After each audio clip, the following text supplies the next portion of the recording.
Hello my friends, I'm Coral. Welcome back to my channel. I'm here today, oh my gosh, excuse me, I'm here today with one of my favorite videos to film.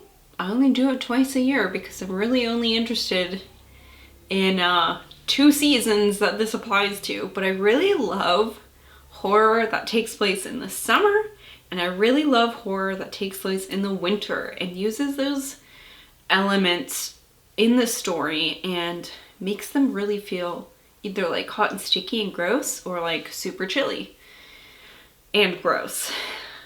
I'm here with that list of a couple recommendations that I enjoyed and I think other people would enjoy, and also a couple that I'm planning on reading this year that I'm hoping will kind of embody that feeling that I'm looking for.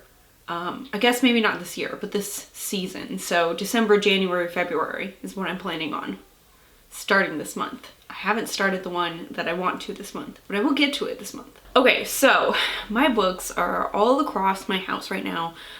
Some I can't even like see the spines because they're like stacks behind stacks and like stacks underneath things. So unfortunately I can't hold all of them up, but I found a couple that I'd like to talk to you about. I actually think this is the only recommendation that I could find physically, but this is Nosferatu by Joe Hill. This one you will see probably on every list where people talk about horror that takes place in the winter, and it's well deserved because it is such a fun book. And this is like the winteriest Christmassy one on my list because this is literally about a dude named Charlie Manx who has this ability to abduct children, and with his car, he has to have his car when he does this, a Rolls Royce, he is able to travel to this place that is not on our earth, and it's called Christmas Land, and it is such a nice, beautiful place, great for children. Just kidding. It's not. It's awful. He basically is like a vampire almost. And so, you know, we have Charlie Manx, and of course, if there's a bad guy, there's somebody trying to stop that bad guy. And in this book, it's a young woman named Vic, and we follow her through different periods of her life as she's meeting Charlie Manx and trying to stop Charlie Manx. And it's just such really an epic story because it spans so long, so many years, and it's just so creative and very spooky, and I don't know, Joe Hill just fleshes out these characters so well.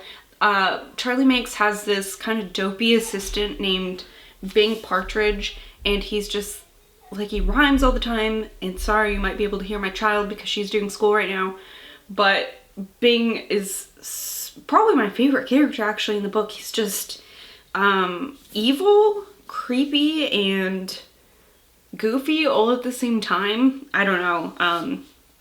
Like I said, Joe Hill managed to bring so much life into these characters, and if you have a physical copy, there are some fun little can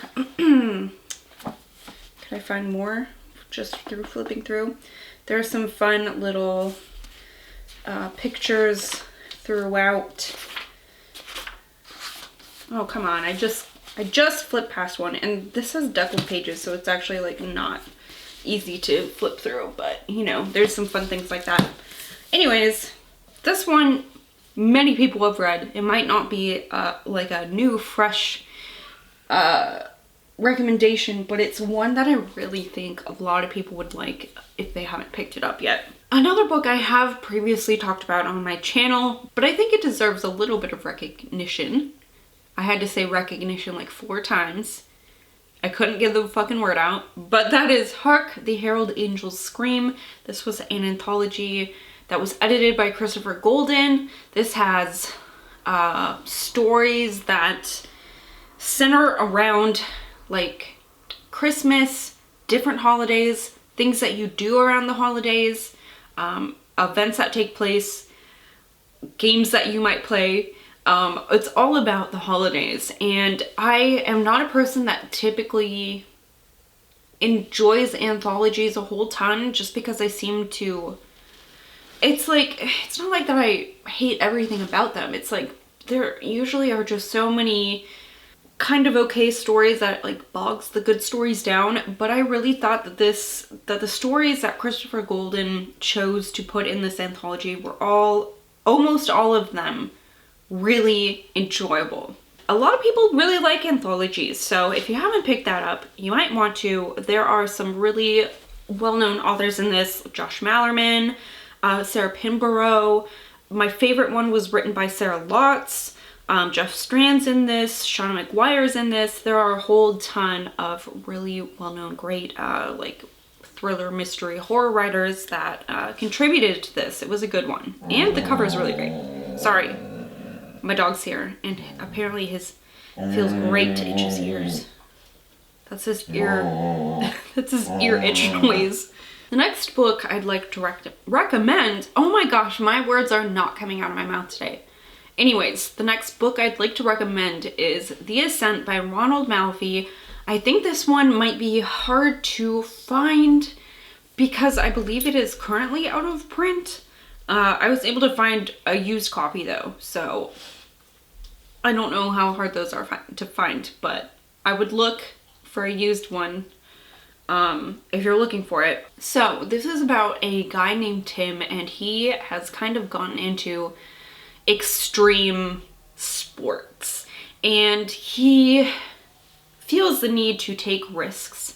And while taking a risk, like going down into this cavern by himself, he falls and injures himself and kind of like swears off doing climbing and things like that.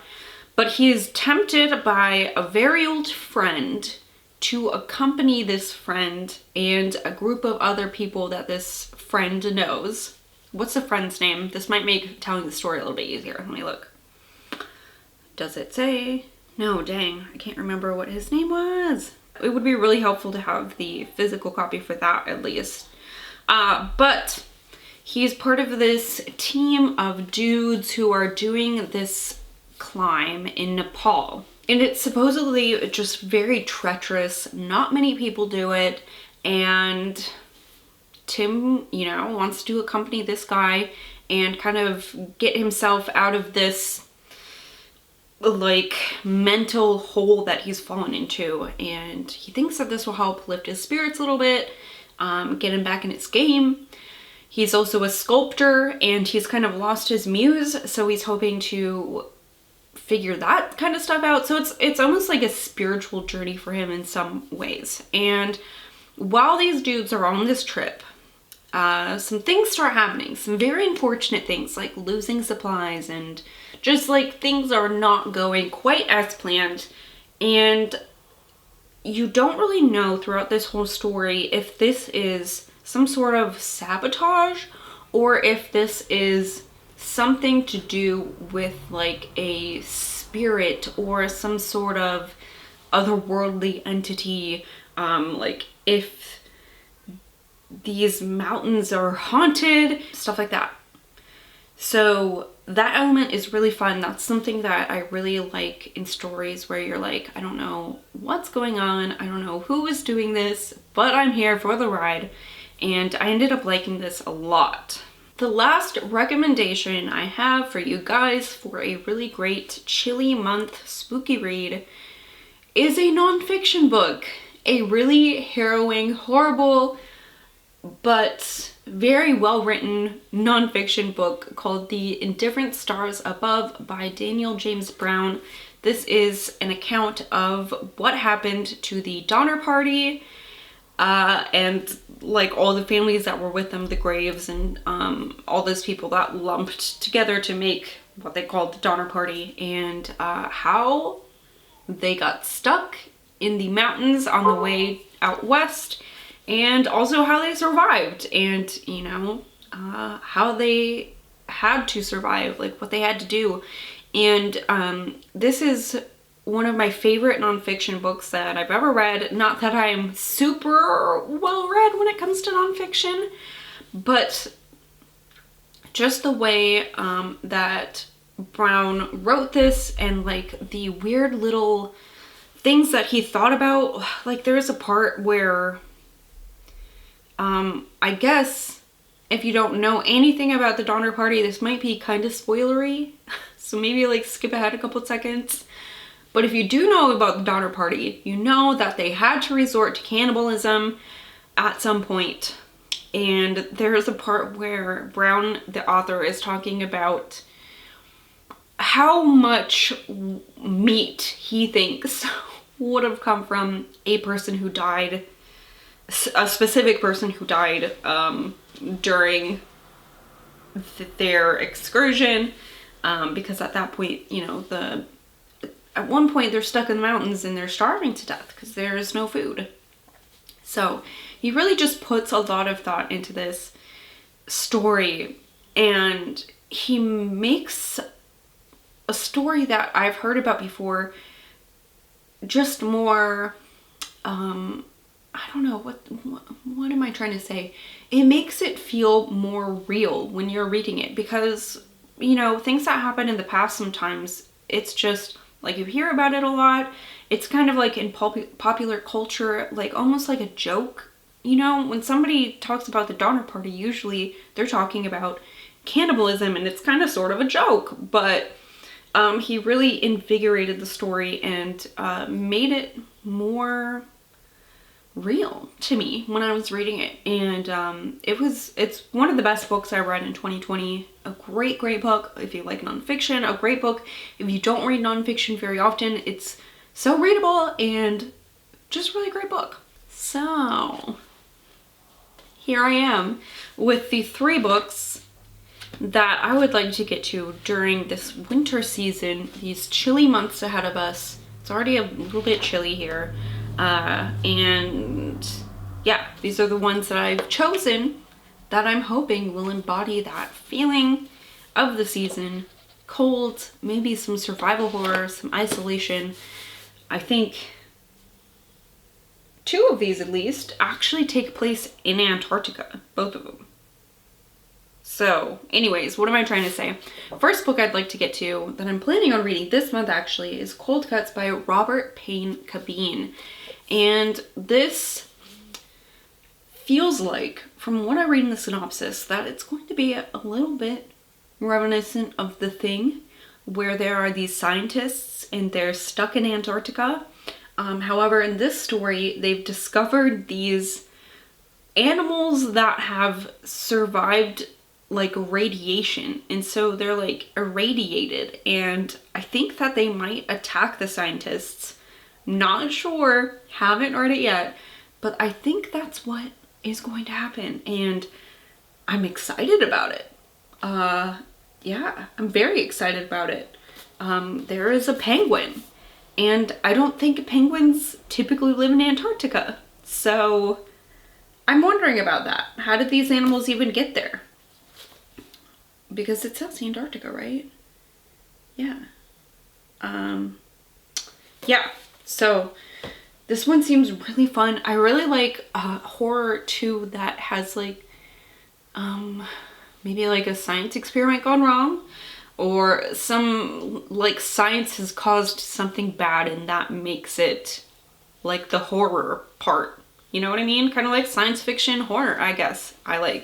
That's what I'm trying to say here. Next book I'm planning on getting to during these chilly months is Snow by Ronald Malfi. This is also the author of The Ascent, if you didn't catch that. And I believe this one was also really hard to find at some point because it was out of print, but Thunderstorm Books did a reprint of this. I don't know if they're still selling this, but if you're looking for it, it's worth checking out Thunderstorm Books. I'm going to read you the synopsis of this. Todd Curry wants nothing more than to spend Christmas with his son, but when a brutal snowstorm cancels his flight from Chicago to Des Moines, that's in Iowa, Todd and a few other stranded passengers decide to rent a Jeep and make the trip on their own. During the drive, they pick up a man wandering through the snow who claims to be searching for his lost daughter. He is disoriented and his story seems peculiar. Strangest of all, there are mysterious slashes cut into the back of the man's coat, straight down to the flesh. When they arrive at the nearest town, it appears deserted. Windows dark, cars abandoned, fires burning unattended.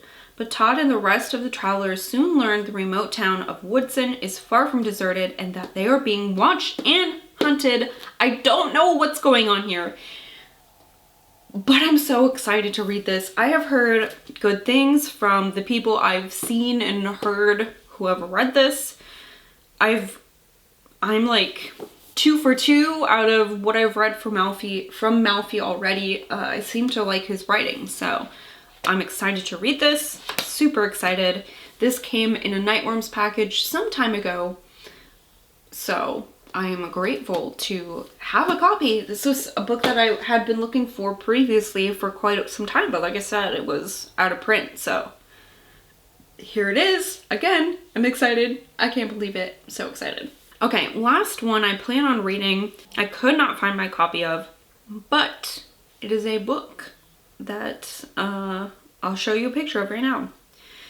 This also takes place in Antarctica. This is at a mining base, and basically we follow a character who is kind of new to the crew that is working out here, and he has started his job and things are going well at first, but then some stuff starts to happen to the equipment around the base, and basically people assume that it's some sort of sabotage. And because this main character is the new guy, they obviously assume that it is him, but we don't know, I guess. So that's where we are. I really love, like I said, kind of like The Ascent, where you're not sure who is doing these bad things, why these bad things are happening, but you're along for the ride, and I'm so excited to be along for this ride.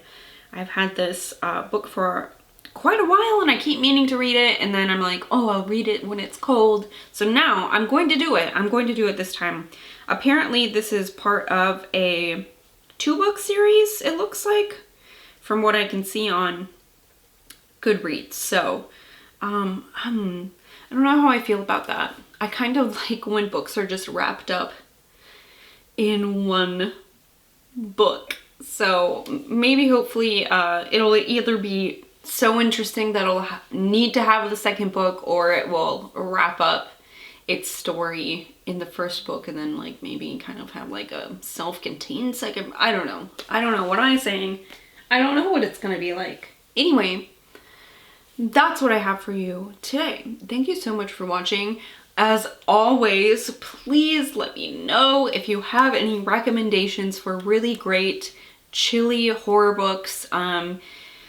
You know, books that you've loved, even if they're not horror. I really love like fantasy books that are set in like the mountains. There are a couple really good ones that I've read like that. Yeah, just stuff like that. Let me know. Thank you so much for watching. I will see you guys later. Goodbye.